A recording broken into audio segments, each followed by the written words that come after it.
અમેરિકાથી ભારતીયોને ડિપોર્ટ કરવાનો મુદ્દો 33 ગુજરાતીઓમાંથી 20 લોકો મહેસાણાના હોવાની માહિતી મળી છે। મહેસાણાના વસાઈ ડાભલાના 4 વ્યક્તિને ડિપોર્ટ કરાયા। ખેરવા, ચંદ્રનગર, ખણુસા, વિજાપુરના પણ લોકોને ડિપોર્ટ કરાયા છે। ડિપોર્ટ કરાયેલા વ્યક્તિઓના પરિવારે ચુપકીદી સાધી છે। ડાભલાના ગોસ્વામી પરિવારના 4 સભ્યો હોવાની પણ માહિતી મળી છે। ગામમાં રહેતું પરિવાર હાલ કંઈ પણ આ મામલે બોલવા માટે તૈયાર નથી। રિપોર્ટ કરાયેલા વ્યક્તિના પરિવાર તરફથી અત્યારે કંઈ પણ કહેવાનો ઇનકાર કરવામાં આવી રહ્યો છે। ખેરવા, ચંદ્રનગર, ખણુસા, વિજાપુરના લોકોને પણ ડિપોર્ટ કરાયા છે।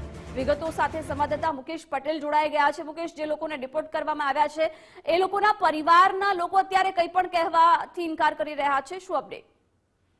ચોક્કસથી જો વાત કરવામાં આવે તો અમેરિકાથી ગેરકાયદેસર રીતે ભારતીયોને જે ડિપોર્ટ કરી અને ખાસ અહીંયા ભારત જે છે પરત લેવામાં આવે છે, એમાં ખાસ વાત કરીએ તો 205 ભારતીયોને ડિપોર્ટ કર્યા હોવાની માહિતી હાલ સૂત્રો પાસેથી મળી રહી છે, જેમાં 33 ગુજરાતીઓ હોવાની સૂત્રો પાસેથી મળતી માહિતી મુજબ 33માંથી 12 જેટલા લોકો જે છે મહેસાણા જિલ્લા હોવાની માહિતી છે મળી છે। અને મહેસાણાના વસાઈ ડાભલા, ખેરવા, ચંદ્રનગર, ખણુસા, વિજાપુર, જોનાંગ ગામના વ્યક્તિઓને ડિપોર્ટ કરી અને ખાસ ભારત પરત મોકલવામાં આવે છે। ડિપોર્ટ કરાયેલા વ્યક્તિઓના પરિવારની ખાસ જે છે ચૂપકીદી છે સેવા પ્રકારની પરિસ્થિતિ જે સામે આવી છે અને કેમેરા સામે કોઈ પણ બોલવાનો નનૈયો ભણી રહ્યા છે। એટલે પરિવારમાં હાલ કોઈ પણ બોલવા લોકો તૈયાર નથી। એટલે વાત કરીએ તો જે કહી શકાય કે વિદેશની ઘેલસાઓ જે છે ખાસ અમેરિકા, કેનેડા જેવા દેશોમાં પહોંચ્યા હતા અને ગેરકાયદેસર રીતે ત્યાં પ્રવેશ મેળવ્યો હતો અને ત્યારબાદ જે છે ટ્રમ્પ સરકાર આવતાની સાથે જે કહી શકાય કે જે પ્રકારના કડક કાર્યવાહી અને પગલાં ભરવામાં આવે છે અને જેમાં ખાસ જે છે 33 ભારતીયો, એમાં ખાસ કરીને ગુજરાતના લોકો જે વધુ હોવાની માહિતી છે। હાલ પહેલો રાઉન્ડ છે